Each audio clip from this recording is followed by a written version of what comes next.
자, 156쪽 27번 할 차례고, 우리는 지금 안식을 주지 못하는 청정범행에 대해서 이야기를 하고 있습니다. 안식을 주지 못하는 청정범행이라고 했을 때 아예 청정범행이라 할 수 없는 것이 말도 안 되는 논리로, 말도 안 되는 사상적 배경으로 해서, 즉 단멸론, 도덕부족론, 무인론, 내지는 뭐 회의론이라든지 이런 것들, 그런 것들이 또 요소론을 주장하면서 결정론 하는 것들이 자기들은 어떤 수행 청정 범행이라고 하나, 그것은 청정 범행을 해봐야 행 하나 마나 하는 이야기인 것이고, 그 다음에 들어보면은 청정 범행인 것 같은데 안식을 주지 못하는 첫 번째 교우가 일체지자다. 내가 다 안다. 요즘 속된 말로 얘기하면 나는 깨달았다. 나는 무엇인가? 나는 당신들에 대해 비해서 나는 안다. 라고 주장하는 사람들. 안다는 사람들 따라다니고 싶어요. 아니고 또 궁금해라도 최소한 할까요? 궁금해라도 최소한 하겠죠. 그래서 뭐 깨달았다. 심지어 뭐 최근래 일은 자기가 깨달았다고 해가지고 견성했다고 주장을 하면서 사람들한테 성불수기를 준 놈까지 생겼잖아. 과거에 한 10여 년 전에 유명했던 붓다필드라는 사이트 만들어가지고, 여러분 잘 모르겠죠?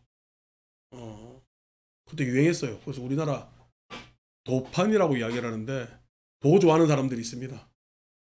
도를 아십니까 하는 사람들 뿐만 아니라, 그 사람들 인구가 우리가 추정컨대 뭐 십수만 되는가 봐요. 근데 그 사람들 도판계에 그냥 인기를 끌어가지고, 그 붓다필드 사이트 한 사람은 뉴질랜드 사는데 사람들한테 성불수기를 해주는 거야. 부처됐다고. 우리는 가당찮게 웃잖아요, 그죠? 근데 난리가 났어요. 그래가지고 근데 그 사람한테 그냥 돈 갖다 바치고 뭐 갖다 바치고 해가지고 큰 뭐 종교단체 비슷하게 그거 얼마나 돈이 많이 모였는가. 그 사람은 뉴질랜드에서 와 생활하고 스포츠카 몰고 요트 타고 난리가 난 적이 있습니다. 심지어 우리나라 지도층 인사들 그게 홀딱딱 꼬여가지고 판사도 있고 별 장군들도 있고 내 아는 사람도 있고 난리가 났던 적이 한 번 있습니다. 그래서 하는데 그냥 용어들 쓰는 거 보면은 우리 소위 이야기해서 일부 몰지각한 명상가들일 수도 있고, 막 인도 계열의 명상가들이 쓰던 그 어떤 야리야리한 말 있잖아. 그런 말들 써가면서 마치 세상의 불성들이 다 깃들어 있고, 거기 소위에서 영성 이렇게, 서양에서는 영성 많이 하잖아. 영성, 여러분 영성 이렇게 이야기하면은 영육하고 나누잖아. 그럼 영성이라고 하면 영은 있어야 돼. 생멸이 있는 거야. 영성이라는 말을 쓰려면 영은 생멸이 없어야 되잖아요, 그죠? 그런 말에 호도돼 가지고, 그러니까 뭐가 뭔지 체계적으로 생각을 안 해보고 일반 사람들은.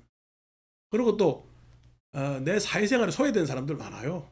사회생활에 소외된 사람들이 많다는 이야기가 어, 자기가 인간 세상에 살면서 자기 성취지를 못 가진 사람들도 있고, 그다음에 막 워낙 또 선천적으로 외로운 사람들도 많고 불만인 사람들도 많고, 또 과거에 어릴 적에 치유 못한 그 원망적 상처에 의해서 세상을 부정적으로 원망하는 사람들도 많고, 그런 사람들에게 이제 어필이 돼서 뭐 이야기 끝으로는 굉장히 좋고 그 이야기 들으면 굉장히 자유롭고 자기가 편안해지는 듯한 그런 착각을 가져가지고 어떤 근거도 없는데 그 깨달았다는 소리, 내지는 나는 내 역시도 자유롭고 깨달았다. 깨달음이라는 건 자기 안에 주관적 내용이기 때문에 그렇게 해가지고 난리가 난 적도 있습니다. 내가 이 불교 안에도 유사 그게 있는데, 그거 꺼내면은 또 많은 사람들이 헷갈려 할까봐 안 꺼낼랍니다. 근데 불교 안에서도 또 견성장사하는 사람들이 예, 많아요. 나중에 우리끼리 있을 때는 싹 가르쳐 줄게. 여기 이야기하면은 우리끼리 있을 때 싹 가르쳐 줄게. 그래서 불교 안에서도 견성장사하는 사람들이 많고 그런 겁니다. 그러니까 다시 말해서 깨달음이라는 걸 자기가 알아요. 잘 모르는 거야. 잘 모르는데 그 깨달음에 대한 막연한 환상을 가지고 있는 거죠. 그래서 그쪽에서 이야기하는 것에 보면은 청정범행이 있는 것 같지만 안식을 줘, 안식을 못 줘. 나중에 그게 그냥 SBS 그것이 알고 싶다에 나왔어요. 부타필드가. 그래가지고 난리가 나가지고 우리 도판에 그냥 싹 다 사람들이 멍해져가지고 예, 한타라고 한숨을 쉬고 난리가 난 적이 있습니다. 이거 사회적 현상으로 일어났던 일이기 때문에 TV에도 그렇게 보도가 됐기 때문에 제가 일러드리죠. 그래서 깨달았다고 주장하는 마치 무슨 깨달음이 있는 것처럼 이야기하는데 첫째, 깨달음은 반드시 깨달은 자는 법을 시설할 줄 압니다. 근데 우리나라 깨달았다고 하는 자들이 법을 시설하는 자를 내가 본 적이 없어. 법을 시설. 법이라는 것이 뭐냐니까 보편 타당한 진리에 대한 이야기를 명쾌하게 할 줄 알아야 되는데 명쾌하게 하지 못해 애매모호하게 신비롭게 뭐 그냥 대충 읽고 너는 아직 모른다라는 식으로 접근하는 건 따엉터리입니다.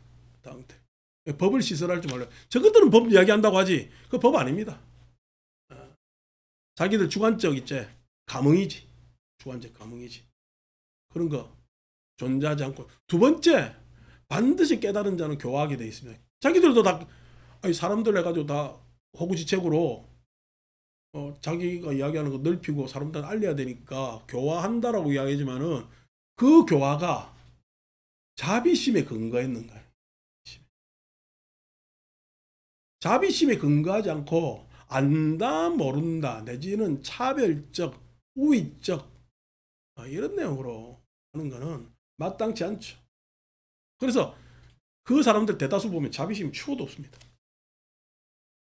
그래서 자비심이 없다는 이야기는 옆에 있었을 때 종교성을 느끼질 못한다는 게 다 철저하게 자기 위주 이기적으로 단체 운영하고 이기적으로 뭐냐면은 폐쇄적으로 그렇게 운영들 합니다. 그래서 그런 배들이 지금 일상적으로 있고요.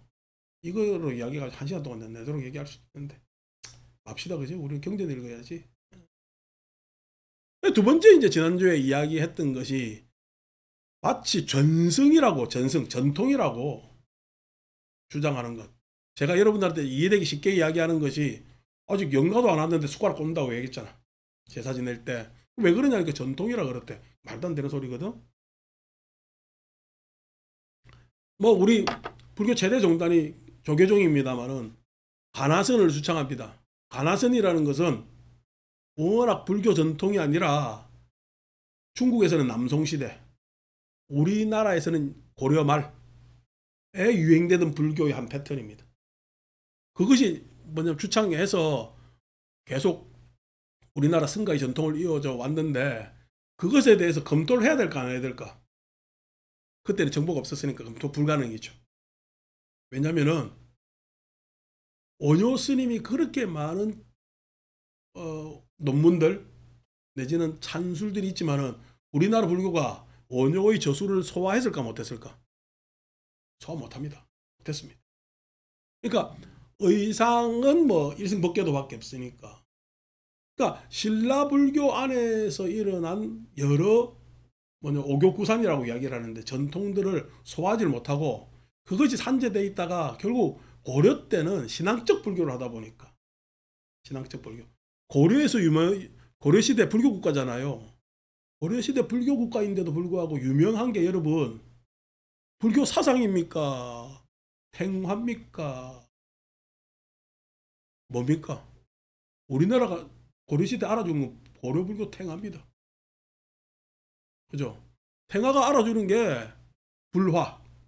왜 알아주냐니까 굉장히 섬세하고도 천년이 지나도 변색이 안 되게끔 잘 그렸거든요.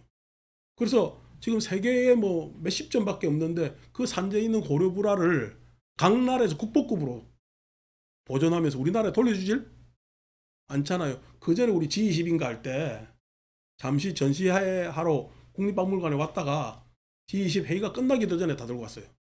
왜냐면 한국에서 그거 억류해가지고 안 줄까봐. 그 정도로 귀한 고려 불화입니다. 그림이지. 왜 그렇게 불화를 잘 그렸을까? 다 신앙적 내용으로 그랬습니다. 그 고려 시대의 귀족들이 자기가 잘 되고 무병장수하고 하는 신앙적 내용으로 그림을 그리고 그것을 의뢰한 화공들이 거제주. 그러니까 고려시대는 유명한 게 팔관제, 연등회 같은 거 있잖아요. 그러니까 우리 범패, 연부라는 거 있잖아. 그게 정착되고 우리나라에. 그러니까 의식적, 형식적 내용들이 막 신앙적 형태에 의해서 정착되고 고려불교에서 사상이 할 게 없죠. 고려불교 시대에 유명한 사람은 여러분 아시다시피 역사책에 나오는 사람들은 대각국사 의천, 얼마나 많은 스님들이 있었겠어요. 대각국사 의천은 알죠, 그죠? 의천이 불교 공부를 안 하니까 불교 공부를 집대성합니다. 그래서 대각국사 의천을 알고 그 다음에 쭉 넘어서 여말에 와서야 비로소 태고보호라든지 보조진울이라든지 라는 사람들이 두각을 나타내면서 드러나는데 그때 사람들이 남송에 가나선을 수입해 왔단 말이에요. 그러니까 어떻게 보면 고려불교는 불교 사상에 대한 정보가 아주 나라가 불교 국가인데도 불구하고 열악한 그러한 시대에 그것을 어쨌든 불교 수행이나 불교 공부로 탈출하려는 그때 그 양반들의 선택은 그거 말고 선택할 방법이 없죠. 그래서 선택한 것이 가나선이고 그 가나선이 전통에 대해서 우리나라 조선시대는 더 하잖아. 아예 그냥 도성 출입이 안 되는 것이었으니까. 마찬가지로 중국도 당나라 시대 때 그렇게 불교가 활약에 꼽히다가 송나라 시대 때 형식적으로 되고 그 다음 명청대에 와서는 그렇게 불교 사상가라는 사람이 그렇게 안 나타납니다. 나타납니다. 명나라 청나라 때 유교가 아주 득세를 하게 되고요. 이런 이야기를 왜 드리냐니까 그런 뭐냐면은 역사적 배경이 있다는 거야. 그러니까 그 시대의 진울이나 보우나 하시는 분들은 실은 불교를 하기 위해서 끄트머리를 잡고 있었던 거지. 왜? 역사적 산물의 맨 끄트머리 중국적으로 변용된 그런 사상이나 내지는 방법을 잡고 있었다면은 이제 드디어 내가 80년대 학교 갈 때만 하더라도 불교의 정보량이 뭐 널리 일어났지만 우리가 아직까지 현대불교학이라고 할 만한 방법론이 완전히 정착되지 않았는데 이제 그거 한 20, 30년 지나다 보니까 지금에 와서는 지금 우리 니까에도 읽고 뭐도 읽고 부처님 가르침이 고구정령하게 다 지금 어떻게 드러나가지고 우리 앞에 딱 와 있단 말이야. 와 있으니까 이제 우리가 토론하면서 평가를 해야 될까 말아야 될까? 토론하면서 평가를 해야 될 시기, 즉 여러분들한테 그 의무가 있는 게 아니라 상층부에 그렇게 있다는 거예요.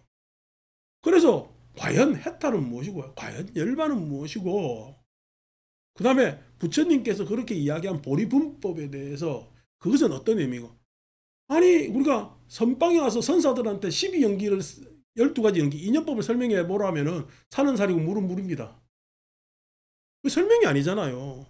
근데 여러분들한테 지금 내가 무명행식 명생유깁 촉수 애치유 생노사 하면은 쫙 그것이 그 소위 이야기해서 의식적 집착으로서 생존의 집착으로서 생명의 집착으로서 쭉 설명이 가능해지잖아요. 이제 이런 것들에 대한 토론도 안 돼 있고 설명을 못하는 게 아까 법이 없다고 했을 때 그러면 외부에 도사짓 하는 인간들만 법이 없느냐 하면은 우리 내부도 지금 그것에 대해서 부처님 가르침인데도 내가 이해를 하지 못하는 것은 그냥 토낀 객긴 하는 그런 수준이단 말이야. 그래서 그 사람들이 제일 많이 하는 게 뭐냐면 전통이라고 해요. 전승이라고 해요. 그래도 옛날부터 절에 내려오던 전승이라는데 전승은요 원래 전승이 그렇게 돼 있는 거야. 충분히 그 전승조차도 왜곡될 수 있는 거야. 그 전승조차도 왜곡될 수 있는 그것을 전승해온 그 참 과정은 우리가 치열한 과정은 생각하고 고마워야 될 필요가 있지만은 아니고 그거 전승만이 옳다라는 생각은 굉장한 집착입니다. 굉장한 집착. 근데 요즘 이제 대충 사람들한테 회광반조하는 정도의 이야기. 내 마음을 가만히 내가 스스로 되돌아보면은, 자, 되돌아보는 그 보는 자리는 고요하고, 예? 되돌아해서 내가 보는 대상은 시끄러워서 시끄러운 것을 그치고 그냥 이 조용한데 회광반조하고 있으면은 편안해져요, 안 해져요? 근데 그것은 불교 경전에서 얘기하면 악치공에 해당됩니다. 악치공에 해당되거든. 사람한테 깨달음이 전혀 없어요. 결국 우리가 깨달으려고 하는 건, 깨달은 것 동시에 우리가 일어나는 현상이 뭐죠? 지혜입니다. 지혜로움이 일어나질 않아요. 어떻게 보면 무관심, 무기력, 그냥 수능 이런 것들은 생길지 모르지만 그런 부분에 있어서 생각을 다시 해야 되는데 전혀 그러질 못하고 있죠. 못하고 있죠. 그래서 그런 부분에 있어서 지향을 한다면 전승조차도 그런 지향이 있습니다.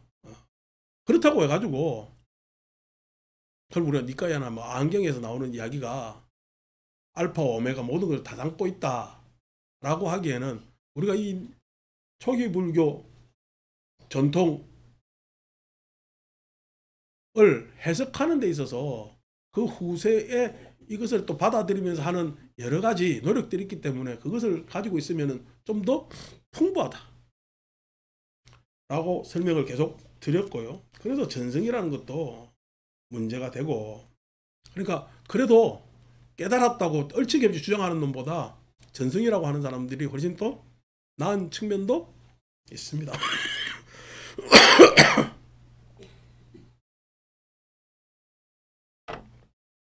그 다음에 오늘 읽을 곳은 27번 다지 산다까요. 여기 어떤 스승은 논리가요 탐구자입니다. 사상가죠. 사상가인데 그 사상이 굉장히 우리가 논리적으로 정연해서 들었을 때 그냥 명철할 때 우리가 논리가는 제일이겠죠. 그죠? 근데 논리가의 함정이 뭐죠? 논리는 있는데 자기 실천이 없어요. 공허한 거거든. 말은 맞는데 그 말 맞는 말을 지가 그대로 행하질 않고 논리만 있는 거예요. 여러분, 수학자가 논리적으로 살아요. 어떨 때면 화내고 뭐 감정적이야. 수학할 때만 논리적이지. 수학이라는 것은 인간 추상에 있어 가장 논리적인 학문이니까 그럼 자기 삶도 논리적이어야 될 것 아닙니까? 근데 논리적이에요. 에? 어떻게 보면 수학자도 개팍한 사람이 있어. 개팍한 사람들도 있단 말이에요. 그래서 그런 논리가 오히려 탐구가, 즉 학자적 입장에서 불교를 내지는 우리 종교를 탐구하는 사람들의 문제입니다. 그는 논리에 의해 안출되었고, 그러니까 우리나라도 관료들 보면은 갑자기 뽑을 때 학교에 있는 선생님들, 전문가들 많이 뽑죠. 그럼 그 사람들 다 학문적으로 써가지고 논문 낸 거는 싹 다 자기 나름대로 주관으로 잘 되고자 해서 논문을 냈을 하고 할 것 아닙니까? 그게 보수적인 내용이든 진보적인 내용이든 뭐 보수 진보가 꼭 뭐 좋다 나쁘다로 이야기할 수 없는 거니까. 그럼 좋은 논문 썼을 것 아닙니까? 그러면 그 좋은 논문 써놓고 왜 현실에서는 좋은 게 적용이 안 되죠? 논리만 있고 자기는 뭐야? 논리하고 관계없이 기회적이기 때문에. 그래서 전혀 뭐냐 그것이 사회에 좋은 뭐냐면은 효과로 나타나지 않을 수가 있는 거죠. 그래서 그는 논리에 의해 안출되었고 탐구를 거듭하며 스스로가 규명한 법을 설합니다. 사람들이 들었을 때 명쾌하지. 들었을 때는 산다까요. 그러나 논리가요 탐구자인 스승은 논리를 바르게 전개한 것도 있고 맞죠? 근데 논리를 잘못 전개한 것도 있고, 그래서 논리에 빠지다 보니까 전혀 현실하고 맞지 않게 이야기하는 것도 있고, 내지는 논리만 있고 현실이 부합하지 못하는 내용도 있고, 사실인 것도 있고 그렇지 않은 것도 있습니다.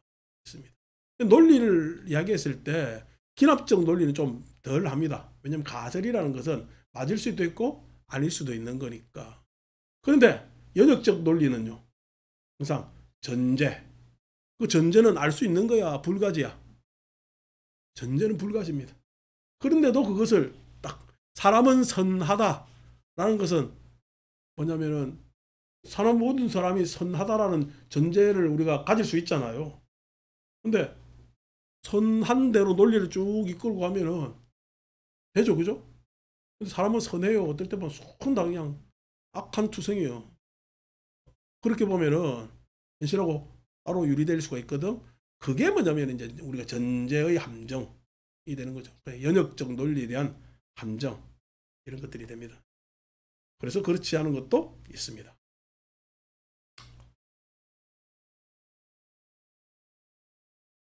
28번 산다까요. 여기에 대해 지혜로운 사람은 이와 같이 숙고합니다. 이 스승은 논리가요 탐구자이다. 그는 논리에 의해 안출되었고 탐구를 거듭하여 스스로가 규명한 법을 설한다. 그러나 논리가요 탐구자인 스승은 논리를 바르게 전개한 것도 있고 논리를 잘못 전개한 것도 있고 사실인 것도 있고 그렇지 않은 것도 있다. 그는 이것은 안식을 주지 못하는 청정범행이다라고 알아. 그런 청정범행을 역겨워하며 떠납니다. 29번 산다까요. 이것이 그런 삶으로는 지혜로운 사람이라도 결코 청정범행을 행할 수 없고 혹은 행하더라도 옳은 방법인 유익한 법을 성취하지 못한다고. 논리가는 자기 삶을 또 청정범행 포장을 잘하겠지. 포장을. 그래서 말만 들어보면 안 됩니다. 옆에 가만히 가서 같이 살아봐야 합니다. 살아봐야 아는 경우들이 많지. 그래서 처음에는 아유 그냥 그럴듯한 말과 잘된 그 합리적 이야기를 하기 때문에 혹했다가 옆에 가보니까 너무나 비합리적이라서 떠나는 경우들이 참으로 많죠. 아시는 분 보시는 분 아라한 정등각자이신 그분 세존께서 말씀하신 세 번째 안식을 주지 못하는 청정범행입니다.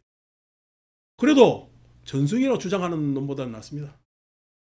논리가 그래도 있는 게 설명을 하잖아.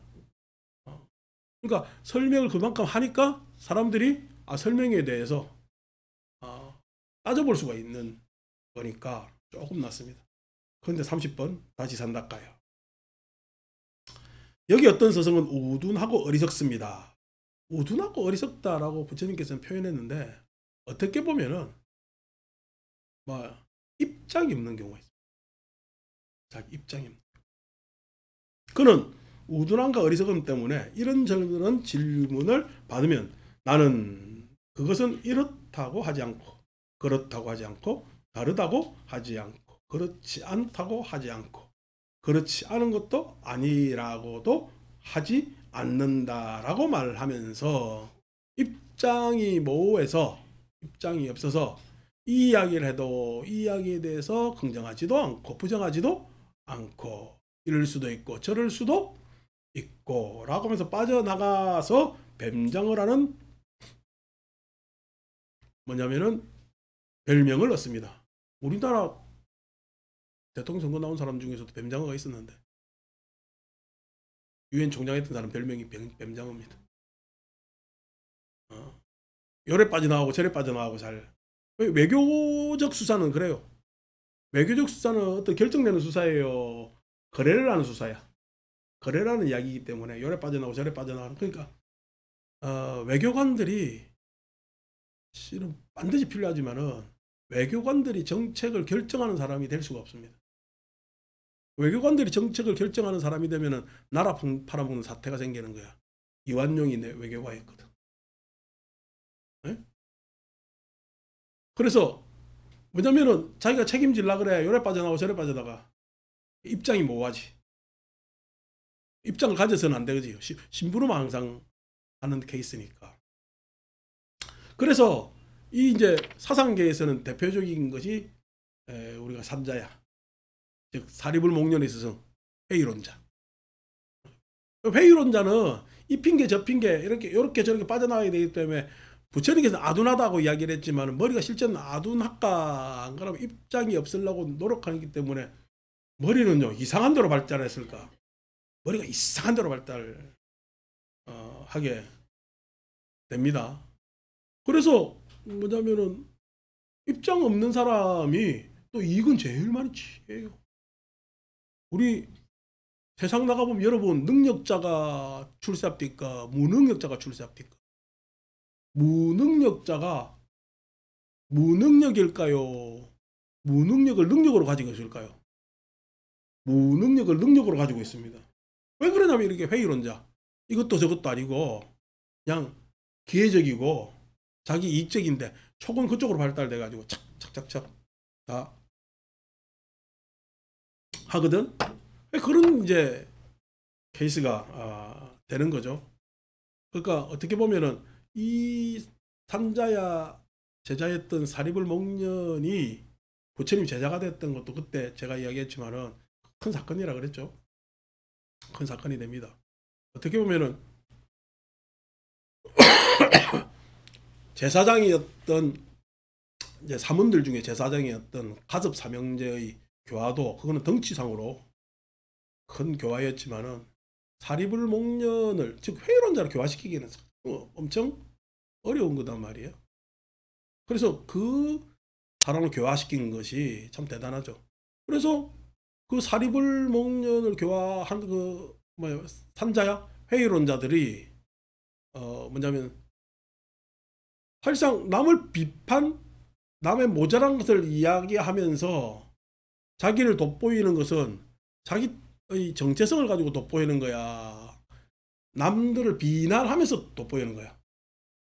남들을 비난하면서 돋보이는 거잖아요. 그건 조심해야 돼요. 그러니까 소위 얘기해서 평론가들이 이런 함정에 잘 빠질 수가 있고 또 기자들이 이런 함정에 잘 빠질 수가 있는 거죠. 우리 사회생활을 하는 사람들로 봤을 때는 그거 조심해야죠. 그러니까 어떤 평론이나 내지는 기자가 되든 제3자의 시각에서 보지만은 어쨌든 입장이 있는 게 주장을 하고 자기가 어떤 이익을 가지고 지금 이런 비평을 하고 있느냐에 대해서 설명을 잘 해야 되는데 아닌 사람들이 있지. 그리고 우리가 평론하는 사람 중에서 그냥 제일 입장 모호하는 사람을 모두각이라 그러잖아요. 지 말고는 세상 모든 사람들을 다 까요. 안 좋지. 이것도 실명이 딱 갑자기 떠오르는데 나 이야기 안 할랍니다. 31번 삼닥가요. 여기에 대해 지혜로운 사람은 무책임한 거지. 입장이 없다는 건 무책임한 거. 그 사람들 이야기하는 거, 비평하는 걸 좋아가지고 막 즐겨 듣는다는 것은 나는 그냥 무책임함을 좋아합니다. 그래도 남들 그렇게 비평당하고 비난당하는 것을 흐뭇하게 생각합니다. 라고 했을 때는 자기 자신감이 그만큼 결여되어 있는 경우가 있겠죠. 여기에 대해 지혜로운 사람이와 같이 숙고합니다. 이 스승은 우리 우둔하고 어리석. 그 우둔함과 어리석음 때문에 이런저런 질문을 받으면 나는 그것은 이렇다 하고 하지 않고 그렇다고도 하지 않으며 다르다고도 하지 않고 그렇지 않다고도 하지 않고 그렇지 않은 것도 아니라고 하지 않는다라고 말하면서 말이 혼란스럽고 뱀장어처럼 빠져나가는구나. 그는 이것은 안식을 주지 못하는 청정범행이다. 불교 이야기를 묻는데 스님 도대체 열반이 뭡니까? 라고 물었는데 그것에 대해서 설명을 해요. 그거는 네가 아직까지 그것을 질문할 단계가 아니다. 그렇게 이야기하면은 이게 될까 안 될까? 근데 어릴 때 난 이 대답을 굉장히 많이 들었습니다. 소위 얘기해서 이거는 뱀장어까지는 안 돼도 미꾸라지는 되는 거지. 미꾸라지는 되는 거지. 요래저래 빠져 나간단 말이야. 모른다고 이야기를 해야지. 자기가. 해탈이 무엇입니까? 라고 물으면 모르면 모른다고 이야기를 하지. 삼법인은 무엇입니까? 그러니까 무상고 무아는 이야기할 만하거든. 그래서 설명을 합니다. 설명하는데 알아듣겠어요? 못 알아듣겠어요? 도대체 무슨 말인지 못 알아듣겠는데 나보고 하는 이야기가 네가 아직 수준이 안 돼서 내 이야기를 못 알아듣는 거다. 라고 이야기한다면요, 참 난처한 거죠. 그 이제 다 이게 회의론자적 속성을 다 가지고 있는 것이. 그런데 자기는 어떻게 마치 그것에 대해서 이것저것 다 언급을 할 수 있는 정도다라고 하면서 교만을 부리거든요. 청정범행이다라고 알아. 그런 청정범행을 역교하며 떠납니다. 32번 산다까요. 이것이 그런 삶으로는 지혜로운 사람이라고 결코 청정범행을 행할 수 없고 혹은 행하더라도 옳은 방법인 유익한 법을 성취하지 못한다고 하시는 분, 보시는 분, 아라한 정등각자이신 그분 세존께서 말씀하신 네 번째 안식을 주지 못하는 청정범행입니다. 33. 그럼 왜 청정범행이라고 이야기했냐 했을 때는 불교 내부적으로도 분명히 일체지에 대해서 이야기를 하고, 즉 깨달음에 대해서 이야기를 하고, 두 번째 불교 안에 전통이 분명히 있으며 부처님 가르침은 철저히 논리적이며 부처님 가르침 안에는 참으로 말로 다 표현하지 못하는 그러한 가르침도 있기 때문입니다. 그래서 이러한 것에 대해서 구분하지 못하고 뭐냐면은 이러한 형태의 지말을 따라가서 불교가 비슷한 양인가에 대해서 속으면 안 되는 거죠. 33. 산다카요. 이것이 그런 삶으로 지혜는 사람이라도 결코 청정범행을 할 수 없고 혹은 행하더라도 옳은 방법인 유익한 법을 성취 못한다고 아시는 분, 보시는 분, 아라한 정등각자이신 그분 세존께서 말씀하신 네 가지 안식을 주지 못하는 청정범행입니다. 34번. 경이롭습니다. 아난다존자여. 놀랍습니다. 아난다존자여. 이것이 그런 삶으로는 지혜로운 사람이라도, 이게 경이롭습니다. 아난다요. 놀랍습니다. 아난다요 했을 때 이 사람이 참 진짜 제대로 알아들어서 경이롭습니다. 놀랍습니다 했을까요? 안 그러면 그냥 존칭일까? 아직까지 존칭입니다. 왜냐니까 이야기를 쭉 들었어. 세상에 그런 일들이, 그런 사상계들 내지는 그런 일들이 있어. 그럼 이 사람은 이제 비교하고 싶은 거지. 그럼 도대체 불교는 뭘 이야기를 하려고 하는 것인가? 그런 질문이 그 다음에 나오겠죠. 지혜로운 사람이라도 결코 청정범행을 행할 수 없고 혹은 행하더라도 옳은 방법인 유익한 법을 성취하지 못한다고 하시는 분, 보시는 분, 아라한 정등각자이신 그분 세존께서 말씀하신 네 가지 안식을 주지 못하는 청정범행이군요. 아난다존자시여. 그러면 지혜로운 사람이 확실히 청정범행을 행할 수 있고 또 청정범행을 행할 때 옳은 방법인 유익한 법을 성취할 수 있도록 스승께서 어떤 교사를 가졌고 어떤 가르침을 설하십니까? 35번. 그래서 산다까요 해서 여기에 이렇게서는 이 세상에 출현하십니다. 쭉 해서 그런 아라한이시며 완전한 깨달은 분이시며 명지와 실천의 부족함 분이시며, 아라한이라는 것은 응공해서 세상과 인연 짓는 방식이 다른 거죠. 그죠? 완전히 깨달은 분 이래서 의역되어 있지만 한문으로 정등각 되어 있잖아요. 정등각. 자기 스스로 안에서의 깨달음, 그 다음에 세상의 깨달음을 구족하신 분이고, 명지, 내 안에 마음속뿐만 아니라 실천마저도 구족한 분이고, 그래서 피안으로 잘 가신 분. 그래서 초월적, 우리 세상의 삶과는 결이 다른 방향으로 살아가신 분이며, 그렇지만 세간을 잘 이해하시는 분이고, 그 다음에 무상사, 가장 높은 분이라고 이야기하는데 한문은 무상이잖아. 높아요. 높은 게 없는 거야. 높은 게 없는 거죠. 무상이라 했을 때 최상이라고 본 적이 없습니다. 가장 높다.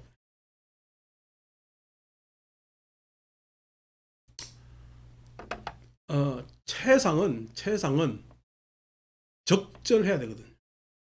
적절.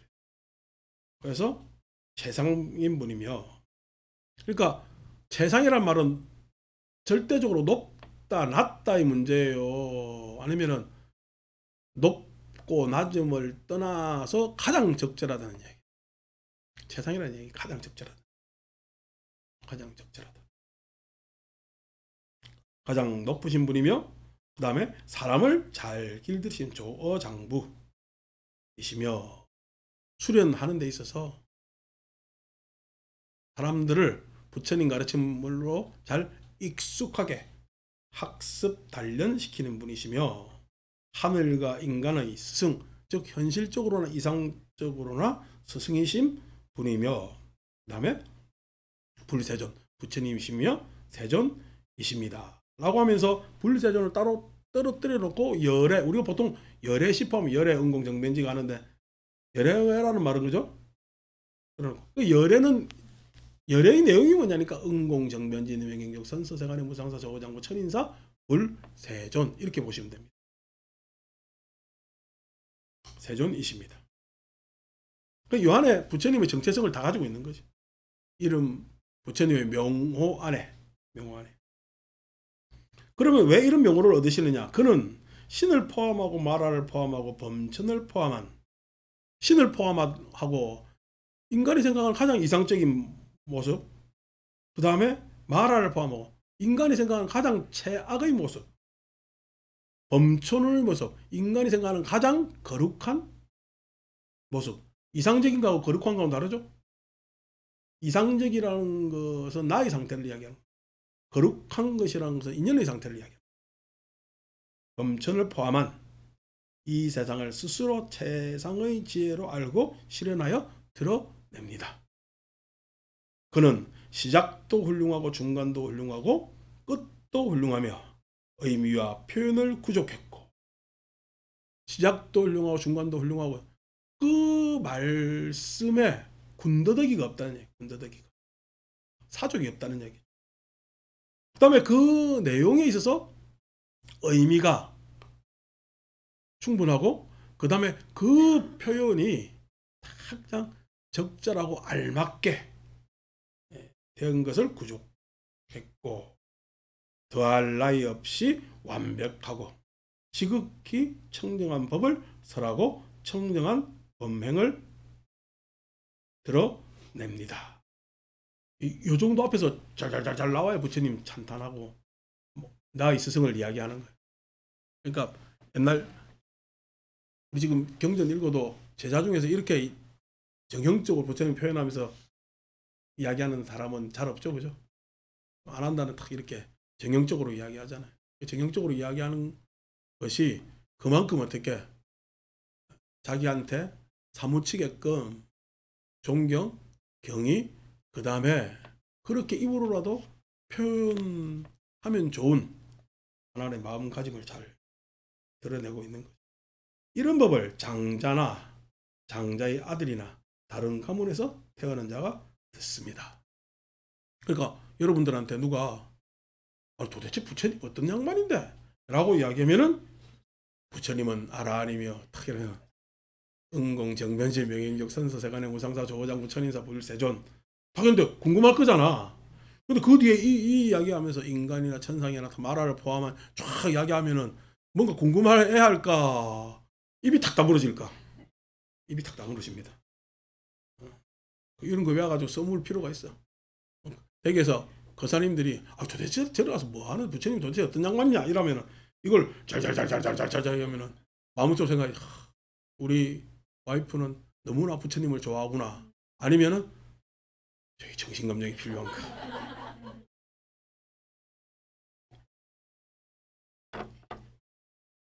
근데 경전을 계속 읽고 내지는 부처님을 사모하고 법을 내가 그렇게 간구하다 보면은 이런 표현이 저절로 나옵니다. 우리가 이제 우리 동양에서도 원효라든지 내지는 우리 논사들 용수라든지 대침이라든지 그 논사들 보면 항상 자기가 논을 전개하기 이전에는 귀경송을 적어놓거든.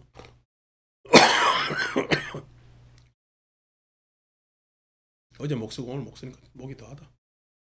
그래서 귀경성을 적어 놓는데 그런 귀경성이 그 사람들 스스로가 그 양반들이 선물로 이렇게 전달해가지고 오늘날 우리한테 영향을 미치는 게 지대하잖아요. 근데 그 영향력 있는 양반들이 부처님께 머리 조아리면서 귀경성을 적어 놓는다는 건 참 대단하잖아요. 대단하잖아요. 그러니까 그 양반들도 머리 조아리는데 우리는 머리 조아리기 조아리지. 돌덩이 앞에서 그냥 쇳덩이 앞에서 머리 조아리기 조아립니다. 내가 뭐 때문에 저러는지도 모르고 그렇게 합니다. 이 정도는 착 나와줘야 되는데 저도 이제 마음속으로 오늘 외워가지고 내일 인도 가야 되겠다. 자, 그래서 장자의 아들이나 다른 가문에 태어난 자가 듣습니다. 그래서 깐다라가경하고 같습니다 라고 하는데 이 내용이 뭐냐니까 옥에 대한 이야기입니다. 옥에 탐진 도고해안 혼침 후에 내지는 의심 것들 5가지 덮임 수행의 장애를 이야기합니다. 여러분들이 불교 공부하다 보면은 좀 경전 좀 읽다 보니까 불교 알 것 같거든. 그래서 뭔가 다 알 것 같은 게 탐입니다. 근데 뭐야? 아니, 야, 도대체 무슨 이야기인지 모르겠는데 옆에서는 고개 끄덕끄덕해. 화나죠, 그죠? 진입니다. 근데 처음에는 이랬다가 한 달쯤 지나고 2달쯤 지나니까 예?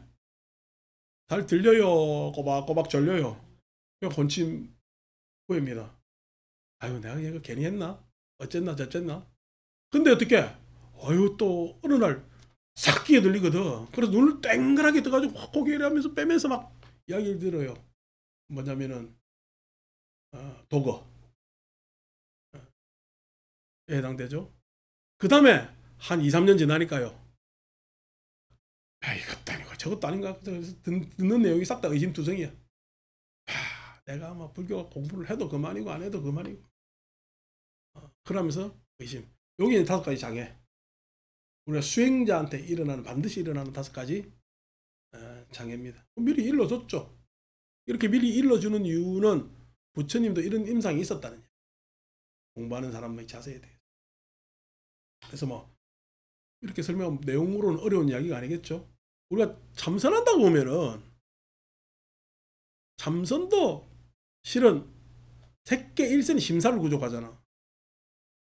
가만히 마음이 명징해지는 걸 기다리는 참선이야. 안 그러면 의욕을 가지고 부처님 법에 대해서 사색하는 거지 참선이야. 그렇죠? 사색하는 게 참선입니다. 그 사색했을 때 의욕을 일으켜서 정진하게 돼서 그 부처님 가르침이 심사유 나한테서 나의 사변에 쭉 흡수되는 것에 뭐냐면 선정이 일어납니다.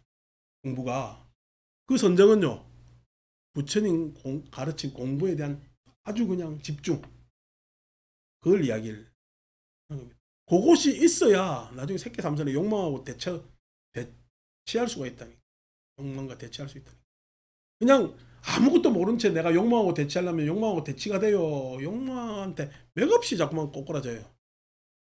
욕망에 맥없이 꼬꾸라집니다. 그래서 이제 우리 뭐 그전에 전통적 불가에서는 용맹정진 한다고 해가지고 막 일주일씩 잠도 안 자고 참선하고 그럽니다. 참선하면은 참선하는 거야. 장가의 싸움을 하는 거야. 장가의 싸움을 하면서 나중에 이 몸을 조복받았느니 저는 부처님 가르치면 몸을 조복받았다는 이야기 없습니다. 근데 몸을 조복받았느니 저는 어느 날 갑자기 잠자는가 하고 뭐 졸린가 하고 넘어서 가지고 성성하다든지 누가 3일 5일 다 앉으면 다 그래도 돼요. 인간은. 근데 뭐 그렇게 이야기를 하면서 하는데 맹탕 그거에서 선방에서 나오면요. 뭐 어떻게 되죠? 맹탕이 됩니다. 왜? 사색을 안 했거든. 사색을 안 하고 안 했으니까 욕망하고 대치가 돼요, 안 돼요? 선방 안에서 참선해가지고 누가 죽비 딱딱 칠 때는 욕망하고 대치되지. 여러분, 감옥에서 갇혀 있으면 욕망에 대치될까 안 될까? 대치됩니다. 내가 욕망을 일으키려고 욕망이 대상이 없잖아. 욕망이 대상이 없잖아. 그럼 뭐 감옥에서 싹 다 도인됩니까? 왜 안 되느냐니까 법의 사색을 안 했거든. 즉 팩법각지가 없습니다. 팩법각지가 반드시 있어야 됩니다. 공부는. 그래야 법에 대한 간택을 해서 거기에서 깨달음이 일어나야 그 내용을 가지고 욕망과 대치를 할 수가 있는. 욕망은 뭐만 대결할 수 있어? 일반적인 언어로 이성만 대결할 수 있습니다. 지금 우리가 욕망이 드러나지 않는 것도 뭐 때문에? 이성에 의해서 욕망이 억압되어 있기 때문에 욕망이 드러나질 않잖아요. 지금 여러분들의 이성은요, 강의를 듣는 자로서의 예의를 가지고 있잖아. 그게 이성입니다. 그러니까 강의를 들은 자로서 시계를 자꾸만 봐야 되겠어. 이야기 잘하나 못하나 오늘 보자. 이렇게 최소한 해야 되겠어, 마음속으로. 그러니까 그게 뭐냐면 욕망과 대치하는 것이 이성이다 말이야. 근데 그 이성이 나약하면은, 즉 아이고 저는 오늘 강의 잘하나 못하나 두고 보자 라고 하면은 빨리 졸립습니다. 그 이성은 박약하거든. 근데 여러분들의 이성의 작동이 제 언어와 따라가면서 계속 이성이 작동하고 있으면 졸릴 겨를이 있어요, 없어요? 말을 알아야 들어야 되니까. 예. 졸릴 겨를이 없단 말이야. 그렇기 때문에 욕망은요, 자연히 제지되고 있는 겁니다. 아니고 내가 그냥 택도 없는 지루한 이야기를, 말도 안 되는 이야기를 하고 있으면은 뛰쳐나오고 싶지. 뛰쳐나오고 싶은 것은 쉽다잖아. 쉽다는 것은 욕망이거든. 반드시 욕망이 바로 분출되고 맙니다. 그래서 간택한 법으로 욕망하고 대치하지 않으면은 감각적 욕망에서 벗어날 길이 없고, 욕망에서 벗어나지 않은 자가 이때까지 가지고 있는 욕망의 추억들을 거부할 수가 없는 거예요. 우리가 가지고 있는 모든 심적 자료는 뭐야?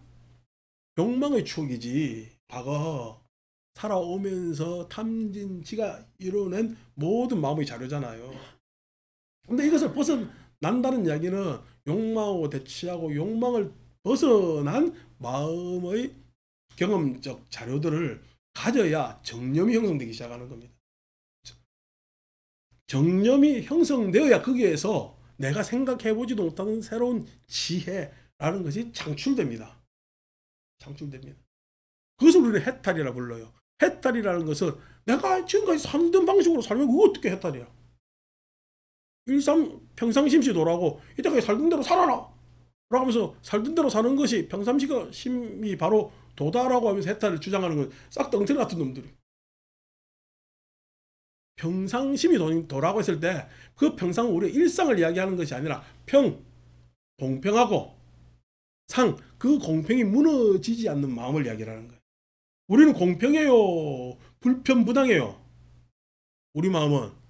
우리는 불편부당으로 강화되어 있습니다. 왜? 자기 이기로. 불편부당으로 강화되어 있단 말이에요. 그러니까 우리의 마음은 평상심이 아닙니다. 근데 지 마음이 싹 다 평상심이래. 이게 잘된 해석이요. 엄청나게 큰일 날 해석이요. 큰일 날 해석이란 말이에요. 또 잘 쓰는 게 일일시 호일이래. 매일매일이 즐겁대. 매일매일이. 그러니까 어제 거를 싹 잊고 오늘은 즐거움 된다. 근데 오늘 즐거움이 결국 어제가 즐겁지 않은 것은 감각적 욕망 때문에 즐겁지 않았고, 오늘이 즐거우려고 기대하는 것은 감각적 욕망이 그렇게 기대하고 있는 거지. 일일시 호일이에요. 일일시 윤회일까? 매일매일 윤회하는 겁니다. 일일시 윤회란 말이야. 그걸 모르고 막 그냥 중국 선사들 한 이야기 그냥 짜투리 잡아가지고 이야기를 한단 말이야. 엉터리 같은 놈들. 제가 이런 이야기를 해도 저는 여러분들한테 얘기했지만 제가 임재록이나 문문가를 다 읽었습니다. 제가 안 보고 이야기 안 하거든요. 그러니까 막 자기들만 뭐 선사어록을 본 것처럼 이야기하면 선사어록을 지 눈으로 봤겠지. 무슨 눈으로 봤겠어? 유신경과 개금치의 눈으로, 감각적 회의적 의심의 눈으로 봤겠지. 그러니까 선사어록이 해독이 되질 않아. 그래서 그런 문제들을 지적할 필요가 있고, 그래서 이제 이 5개가 5가지 장애가 누구에게나 공부하는 사람들은 다 나타나게 되어 있습니다. 자, 43번 읽어봅시다. 그런 마음의 오염원이고 통찰지를 무력하게 만드는 이들 5가지 장애를 제거하여 감각적 욕망들을 완전히 떨쳐버리고 해로운 법을 떨쳐버린 뒤 수행할 때는 다 이렇게 가지. 그런데 그렇게 수행하니까 감각적 욕망이 떨쳐져요. 또 스물스물 나와. 예, 스물스물 나오기 때문에 어떻게 생각과 지속적 고찰이 있고, 심사가 떨쳐버림을 유지해 줄 수 있다는 표현입니다. 이게 심사를 해야, 내가 지금 감각적 욕망들에 대해서 떨쳐버리려고, 불선법에 대해 떨쳐버리려고 애를 쓰잖아요. 그런데 그 안에서 그 떨쳐버리는 방어 역할을 해주는 것이 심사라는 거예요. 심사. 생각해야 돼요. 생각 없이 불교 공부를 한다? 에이, 착각들 마시라. 그러니까 아유, 저래 오니까 무념무상 하랬는데요. 아, 그거는 새끼 삼선에서 이야기합니다. 아직 새끼 일선 들어간 사람이 무슨 새끼 삼선에 무념무상을 이야기를 해요. 기초도 안 돼 있는 사람이 갑자기 인수분해 하려면 안 되잖아. 적어도 인수분해 정도 되려면은, 아니 적어도 예? XY축 좌표 찍으려면은 그렇게 이야기하면 안 된단 말이야. 그러니까 XY축이 뭔 이야기 하는지도 모르고 속도 이야기하고 공간 이야기하고 이러면 안 되잖아. 뭔 이야기 들으니까 무슨 이야기인지 모르겠죠? 넘어갑시다. 그게 뭐냐면 우리가 지금 뭐야? 산수의 기초가 안 돼 있는 거다. 제가 이야기한 수학도 아닙니다. 어릴 때 배운 산수가 가물가물하잖아. 그죠? 가물가물하잖아. 그리고 그런 것들이 왜 그러냐? 우리가 그거 가지고 살질 않거든.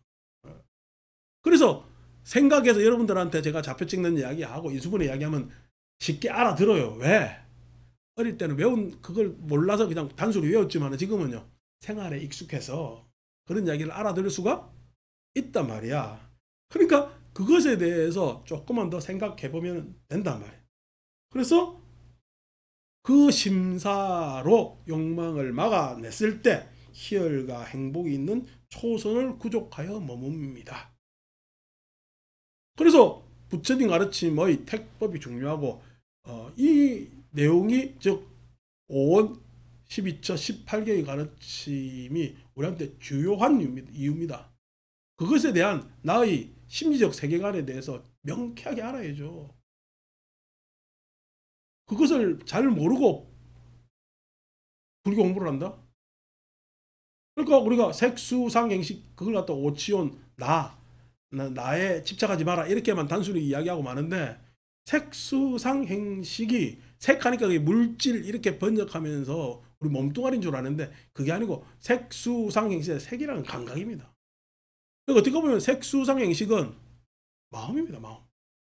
오는 내가 공부를 하는데 뭘 알아야 공부를 해요? 마음에 대해서 알아야 될 것 아닙니까?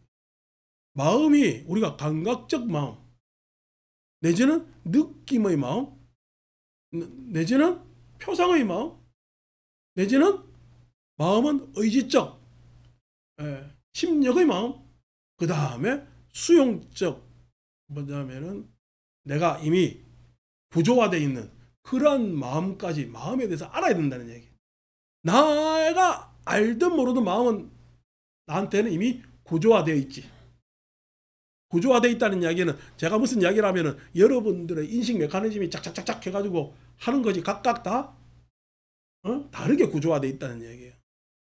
그거 왜 그렇게 구조화되어 있냐 하니까 그 사람이 느끼던 방식하고 표상 뭔가 이미지화하는 방식하고 그것을 이렇게 조합해가지고 구성하는 심력의 방식이 다 달라서 구조가 다 다르더라는 거야. 의식적 구조가 사람들 같아요? 달라요? 다르단 말이야. 내가 지난번에 이야기 안 합니까? 식당 밥 먹고 나가는데 아니 신발끈 먹는단 말이야. 쟤는 왜 신발끈을 갑자기 먹지? 그래서 나가서 내가 계산했는데 이게 한 번이야 두 번이야? 두 번, 세 번 돼서 이상하다 왜 그러냐니까 내가 물어보니까 충청자들 원래 그래 이러더라고. 근데 나중에 내가 생각 아니 뭐 내도 상관없으니까. 그런데 왜 나는 먼저 나가서 내려고 그러는 거야? 안 내면 뭔가 이상하게. 그게 구조화돼 있다는 거예요. 구조화. 그게 성질 급한 놈이 뭐 한다고 그래 놓고 또 뒤로는 어떻게 이렇게 호박씨 까는 이유는 뭐지? 그게 구조화돼 있다는 거예요. 그러니까 실은 여러분 막 그냥 호박씨 안 까고 천천히 가는 충청도 사람이 좋겠어요? 지가 다 해놓고 호박씨 까는 경상도 사람이 좋겠어요? 도끼는 개끼이야. 지 소리 나는 거 못 참는 거야, 그거는. 근데 이런 식으로 구조화되어 있는 것이 식이란 말이야, 식. 근데 이렇게 구조화되어 있는 이유가 뭐냐? 감각에서부터의 차이란 말이야. 그 차이에 의해서 어떻게 의식, 분별 한다는 게. 오늘 지금 여러분 나의 이야기요, 나의 마음의 이야기요. 이걸 알고 공부를 해야 될 것 아닙니까? 응? 맨날 온 개공해가지고 모주의 궁상들처럼 공하다라고 이야기할 것이 아니란 말이에요. 근데 이거 잘 알아줘요. 헷갈려. 그래서 부처님께서 이야기하는 게 아니비설신의 해서 내가 이때까지 과거서부터 온 경향성과 그 대상으로 향한 추구, 그러면서 그 안에서 여러 가지가 섞여 있는 각 내 마음의 계층을 만들어 내고 있더라는 것이 12조 18개의 가르침이죠. 그렇죠? 그러니까 이것을 내가 알아야, 예? 감각적 욕망에 대해서 치고 들어오면 이놈이 뭐 때문에 내가 치고 들어오는데 속구나 알 수가 있지. 그렇잖아요? 욕망은 참아야 되느니라. 참을인자 인조건 요거 닫고 저래 가면 먼저 우리나라처럼 뭐 시켜? 말 못하게 시키잖아. 말 못하게. 경전 보니까 말을 못했어요. 다들 청산 유수야. 왜 이러냐는 거야. 욕망이 말 못하게 한다고 욕망이 다 해소되느냐고. 아닙니다. 이거 왜 그러냐면 불교 부처님 가르침이 공부를 처음 시작을 잘못해서 그렇단 말이야. 이게 지금 다 불교 하는 거야. 이걸 우리가 속된 말로 자다가 남의 다리 긁는다고 이야기하고 봉창 두드린다고 이야기하고. 그러니까 맨날 봉창 두드리는 불교하고 남의 다리 긁는 불교하고 있으니까 개운해져. 이거 해도 뭔가 찔찔해. 이거 해도 저거 해도 뭔가 찔찔해. 왜? 부처님 가르침 우리가 제대로 지금 고민하지 않았기 때문에. 그렇게 하면은 나한테 반드시 진전이 있습니다. 희열과 행복이 찾아옵니다. 안 속아요. 그래서 있는 초선을 구족하여 먹습니다. 유신경계 금치 회의적 의심이라고 이야기한 부분, 그것이 이야기를 하면 또 이 구조화된 나의 마음에 대한 이야기를 하면 좀 더 디테일하겠죠. 그 누가 생각해 보는 거야? 여러분들이 다 생각해 보는 겁니다. 산다까요. 이처럼 제자는 스승 밑에서 이런 고귀한 수승함을 증득합니다. 거기서 지혜로운 사람은 확실히 청정범행을 행할 수 있고, 사람 달라지죠. 그렇기 때문에 청정범행이라고 이야기합니다. 사람이 뭐로 달라져요? 부처님 법으로 달라집니다. 즉 이성적으로 달라져요. 이 이성이라 했을 때는 우리 소위 이야기한 그 일반적인 이성, 논리적 이 내용이 아닙니다. 부처님 가르침 안에서의 합리적 으로 달라집니다. 이 달라지는 게 뭐가 달라지느냐? 나의 집착해요. 나의 집착에서 자꾸만 벗어나요. 나의 집착에서 자꾸만 벗어나는 것으로 달라집니다. 가래와 집착에서 자꾸만 벗어나는 것으로 달라집니다. 그렇게 가래와 집착이 옅어지기 때문에 그 가래와 집착 이면에 있는 욕망을 더욱더 만날 수가 있는 거죠. 자, 또 청정범행을 할 때 옳은 방법인 유익한 법을 성취할 수 있습니다. 44에서 46 했는데 색계 2선 3선 이거는 앞에 경전에서 쭉 나오기 때문에 생략을 했습니다. 색계 2선 우리가 이제 가봅시다. 색계 2선은 뭐죠? 정어라고 얘기를 했잖아요. 정어와 확신이라고 이야기를 했잖아요. 확신. 그러니까 정어와 확신이라는 이야기가, 자 이제 생각 심사가 있다는 이야기는 지금 아직까지 자기가 내 마음 안에서 자기 생각이 덜 됐다는 이야기지. 근데 정어라는 이야기는 이게 내 생각, 내 표현이지. 그 차이입니다.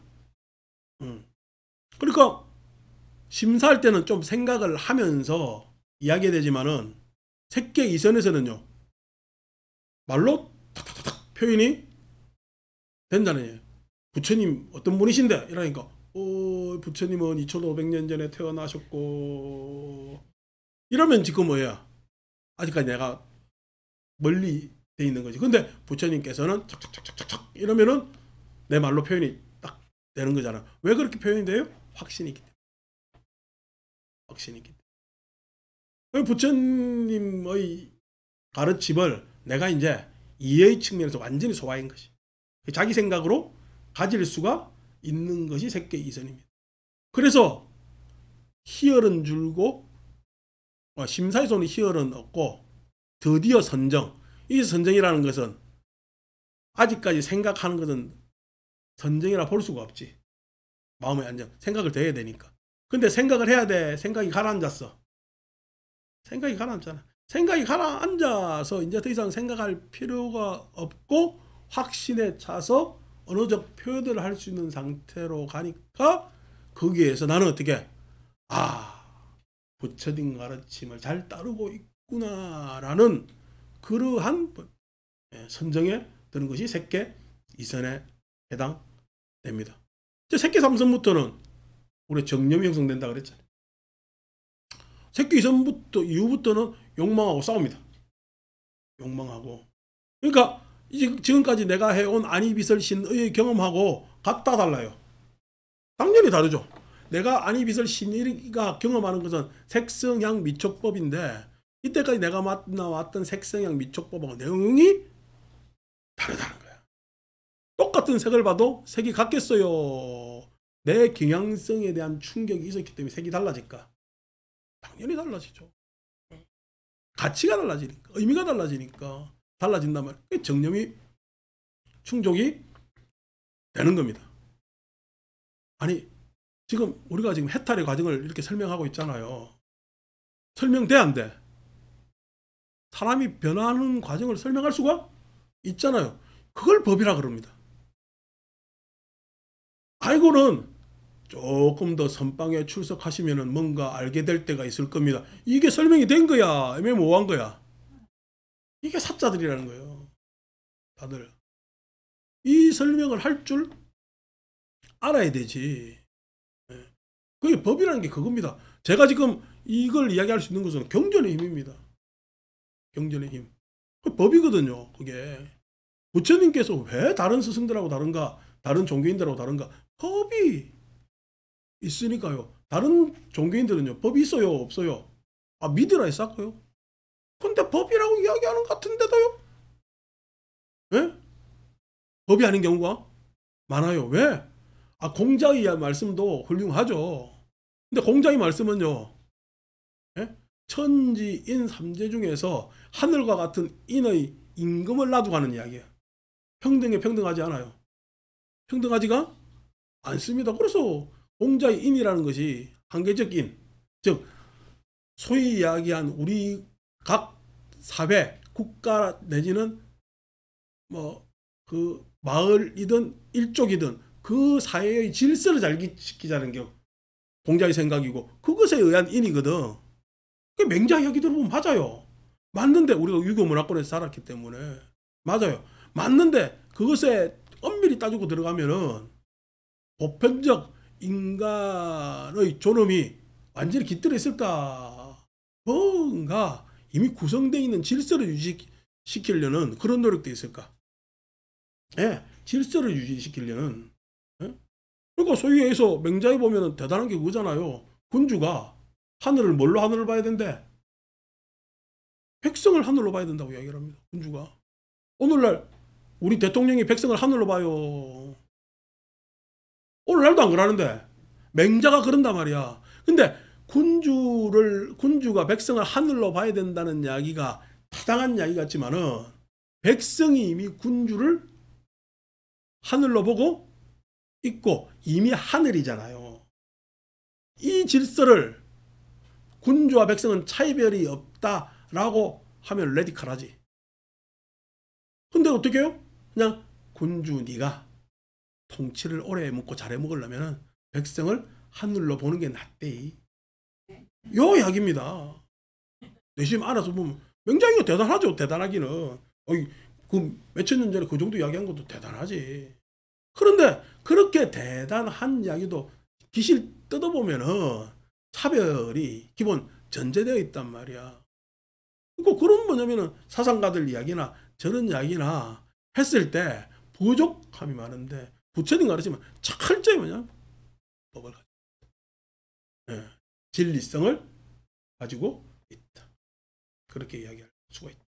그럼 색계사성 가면은 소위 이야기해서 사념청적 자기 해탈에서 완전히 편안한 상태로 가는. 우리가 색계삼선부터는 성인이라고 이야기를 하고 색계사선은 청정한 성인의 삶을 살아가는 것을 색계사선 이렇게 이야기합니다. 성인의 삶을 살아가는 것으로 다 완성됐을까? 완성되지 않았기 때문에 사무색 처정이 남아있는 거죠. 47번. 그는 이와 같이 마음이 집중되고 청정하고 깨끗하고 흠이 없고 오염원이 사라지고 부드럽고 활발하고 안정되고 흔들림이 없는 상태에 이르렀을 때 전생을 기억하는 지혜, 숙명통으로 마음을 향하게 합니다. 이제 우리가 종교적 장면에서 숙명, 내 전생이 있대요. 내 전생은 당연히 시공의 차이에서 달라진대요. 달라집니다. 달라집니다. 그러니까 이게 뭐가 달라지냐? 라고 했을 때 하늘에서 떨어지는 빗방울이 비로 보면 구체적인 방울이지. 이 빗방울이 워낙에 하늘에 천장부터 매달려가지고 빗방울로 있었어요. 수증기라는 것들이 모여서 빗방울이 형성됐을까요? 빗방울이 형성됐잖아요. 그 비가 아니 한 달 전에도 하고 두 달 전에도 하고 막 비가 왔어요. 똑같은 빗방울이에요? 네, 빗방울의 전생은 수증기잖아요. 수증기잖아. 빗방울의 전생은 빗방울이 생기기 이전은 수증기잖아. 수증기 차원에서의 습기와 빗방울의 습기를 우리는 똑같이 보면 안 되지. 빗방울이 마치 그냥 그 방울이 땅에 있어 가지고 하늘로 올라가고 하늘에서 또 떨어지고 어느 골짜기 헤매다가 또 바닷가로 가고 이 이야기가 아니잖아요. 에? 비가 떨어져서 골짜기에 있는 상태하고 강으로 해가지고 요즘 하니까 뭐 강물은 바다로 다 흘러가는데 뭐 바다는 강물을 막지 않는다는 둥 어쨌다는 둥 어디서 그냥 도튼 소리 대충 이상한 거 듣고 가가지고 막 나와서 유식하게 쓰는 사람들 많더라마는 그렇게 돼 있는 것들이 아니고 왜냐하면 상태에 따라 그때 내용이 우리가 습성이라는 것은 있어도 습성이라는 건 있어도 다 다르잖아. 그 습성이 막 균질하게 계속 유지되는 거야. 그 습성은 여러분 사막에서도 습성이 있을 수가 있잖아요. 그 다른 내용이란 말이야. 그러니까 우리 전생은 나의 전생일까? 그러면 그 상태가 달라져 있는 걸까? 상태가 달라진 그 상태가 달라진 것을 여러분들은 쉽게 이야기하는 것으로 나는 탐진치라고 이야기해. 그러니까 내 전생이요 탐진치의 전생이야. 탐진치의 전생입니다. 나한테 지금 탐진치가 있죠, 그죠? 그 탐진치의 전생입니다. 그 탐진치가 이와 같은 모양새의 경향을 만들었다고. 경향을. 그 탐진치의 결을 달리 하면은 다음 후생이 탐진치의 생이 될까? 달라진 생이 될까? 달라진 생이 되겠죠. 그러니까 전생이라는 것이 그렇게 파악을 해야 되는데도 불구하고 아이고 내 그 전생에 나는 뭐 어떤 집에서 태어났다는데요. 몇 생은 어느 집에 태어났다는데요. 다 소리 하니까 내가 속이 터지지. 그렇게 볼 수가 없는 겁니다.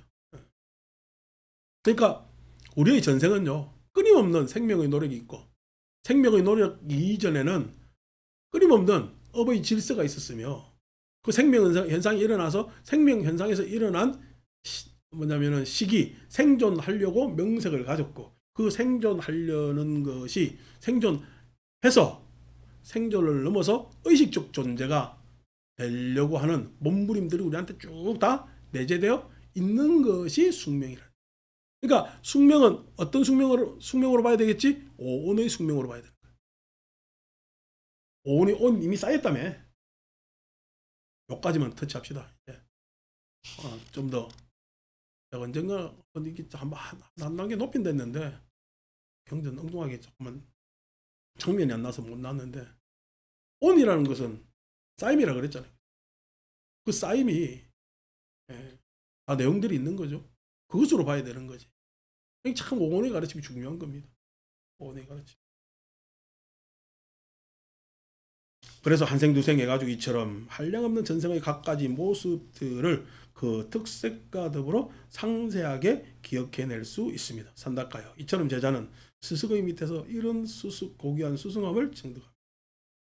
거기서 지혜로운 사람은 확실히 청정범행을 할 수 있고, 또 청정범행을 할 때 옳은 방법인 유익한 법을 성취할 수 있습니다.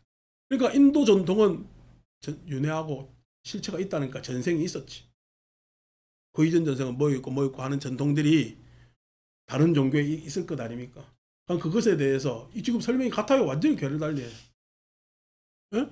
그러니까 괴를 달리하니까 그것에 대해서 그들하고 같다면은 부처님께서는 이렇게 했겠지. 내 이전 전생은 뭐였고 이렇게 했겠지. 그러니까 부처님 전생은 비파시 부처님부터 해가지고 무한모니불, 먼불인불 해가지고 과거 7불이 있던데요. 그는 신화적으로 나중에 다시 한번 제가 법망경 삼문가경 이야기할 때 과거 7불에 대해서 이야기하겠습니다만은, 그것도 그렇게 보면 뭐냐면 단순 뭐 개인이나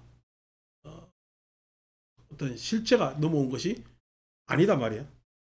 그러니까 이런 전통에 대해서 부처님은 그래도 이 정도는 이야기한 겁니다. 48번. 그는 이와 같이 마음이 집중되고 청정하고 깨끗하고 흠이 없고 오염이 없으니 사라지고 부드럽고 활발하고 안정되고 흔들림이 없는 상태에 이르렀을 때 중생들의 죽음과 다시 태어남을 아는 지혜 천안통으로 마음을 향하게 합니다. 천안통에서 세상 사람들이 어떻게 살아나가는 거 딱 전망이 나오는 거지. 전망이 우리나라 내년에 어떻게 되겠어요? 몰라요. 그때 뭐 살아봐야 알죠. 뭐 이렇게 하면은 우리가 그걸 무명이라 그러는. 이게 전망이 쫙 나와야 되는데 그 전망이 계속 탐진치로 나오는 게 문제죠. 우리나라의 앞으로의 전망이 계속 탐진치로 나온다는 게 문제라는 거예요. 그러니까 왜 우리는 사회적 합의에 있어서 물론 지정학적 문제도 있지만은 북유럽도 대단한 혼란기를 거쳐가 사회적 합의를 이뤄냅니다. 사회적 합의가 일어나지 않을까? 왜 우리는 이런저런 제조를 놔두고 아직까지 간보면서 이러지도 저러지도 못하고, 다 탐진치, 다 이권, 우리 소위 좀 기득권. 왜 의사애들이 저 난리를 쳐요? 이권이잖아. 이권이죠. 갑자기 2,000명을 왜 늘린다 그래요? 진짜 사람들의 보건 의료를 위해서? 그게 이권. 다 이권이 걸린 문제란 말이야. 그것으로 바라보니까 해결이 돼요, 안 돼요? 이권이 있으면 진정성이 없어져. 이권 말고 필요에 의해서 그 어떤 직업군의 소명에 대해서 이야기하면 내용이 많이 달라지겠죠. 동의할 수 있는 부분도 있을 것 아닙니까? 어제 뭐 무슨 전문을 안 들어봤는데 우리나라 의사가 수가 면적당 다른 나라에 비해서 모자란 건 언제 의사 수를 면적당으로 잡았어? 무슨 농사 짓나? 그런 이야기하고 그걸 갖다가 의대 나왔으면 얼마나 공부 잘했겠노, 그지? 이야기하는 거 보니까 면적당 이야기하는 거 보니까 얘는 좀 대단한 문제가 있다라고 내가 안 듣고 말았어요. 갑자기 뭐 성명석 나오는 동안에 면적당 의사 수가 우리나라가 무슨 암농사 짓는 것도 아니고 무슨 의사가 면적당을 이야기를 해. 근데 면적당 이야기 한다 하더라도 수도권에 가멸되어 있고 지방에 의사가 없는 건 사실이잖아요. 그러니까 이런 것들이 사실상 이 보건의료라는 것은 여러분 우리가 미국에서 비행기 사오는 것보다 더 중요한 문제입니다. 결국 비행기 사오는 이유도 국민의 생명과 안전을 위해서 사오는 거잖아요. 그러니까 이게 굉장히 국가 전략적 문제입니다. 자기들 뭐 직업의 이익에 대한 문제가 아니란 말이야. 근데 이제 어쨌든 우리나라 의료법이 깡패야. 우리나라. 그래서 간호사 뭐 하려면 못하게 하고, 한의사 뭐 하려면 못하게 하고, 다 못하게 하고, 저거 보고 그러면 이게 문제가 있냐, 이것 좀 하자면 배째라 하고 있고. 걔들 문제예요, 지금. 걔들이. 문제인데 이것을 다루는 기술이 있어야 될 거다, 이거. 우리가 한번 지난번에 경험을 해봤잖아. 이 얘들을 다루는 기술이 있어야 될 거다. 그런 부분에 있어 여론의 성숙 내지는 지난번에 코로나 때도 그 난리를 쳤는데 그런 것을 어떻게 해야 될까? 이런 것들이 이제 지혜의 문제고 이게 단계적으로 해야 되는지 꼭 필요한 것들은 무엇인지 뭐 보면서 자기가 또 이익을 침해받는다고 하니까 이게 뭐냐면은 전략적 문제, 전술적 문제를 어떻게 해야 될 것인가? 이 전략 전술이 싹 다 전쟁 용어인데 흔히들 사용합니다. 이런 것들에 대해서 잘 따지고 가야 되는데 그걸 할 수 있는 능력들이 없어. 그걸 할 수 있는 능력들이. 그러니까 지금 우리가 앞으로 천안통을 이야기할 때 답답하지. 이 자칫 잘못하다가 이게 의료보험도 약화되고 뭐 약화되고 병원비 그냥 와장창 드는 거 아닌가 뭐 싶은 그런 문제도 있고. 지금 뭐냐면 일부 대다수 의사들은 의료보험 제도를 그대로 찬성합니다. 왜 그럴까요? 의사들 안에서도 실력 있는 자, 실력 없는 자 확연하게 구분되기 때문에. 그래서 의료보험이 자기들의 마지노야. 의사들 일반에. 그런데 의료보험이 없으면 어떻게 돼요? 다 좋은 놈한테 가서 받으려고 그러겠지. 그럼 의료 불균형이 생긴단 말이야. 그러면은 진짜 왜 요즘 로스쿨 만들고 난 다음에 돈 못 버는 변호사가 생겼잖아. 돈 못 버는 의사가 생길 수가 있습니다. 의료보험이 약화되면. 그러니까 의료보험은 의사들도 대다수가 찬성하는 문제인데 결국 수가의 문제지. 제도는 찬성하는데 수가의 문제를 내가 갑자기 불교 강요하다 이렇게 얘기하는 거지. 천안통 이야기를 하니까 이런 것들이 탐진치가 깃들어 있는가, 왜 그런가에 대한 전망이 실은 뭐냐면은 나도 그 안에 끼어 들어간단 말이야. 나는 실은 사람들한테 하니까 어떤 사람한테 저렇게 그냥 의사들 모여서 데모하는데 그러니까 의사들 그 탐자 이렇게 하면은 실은 나도 탐진치지.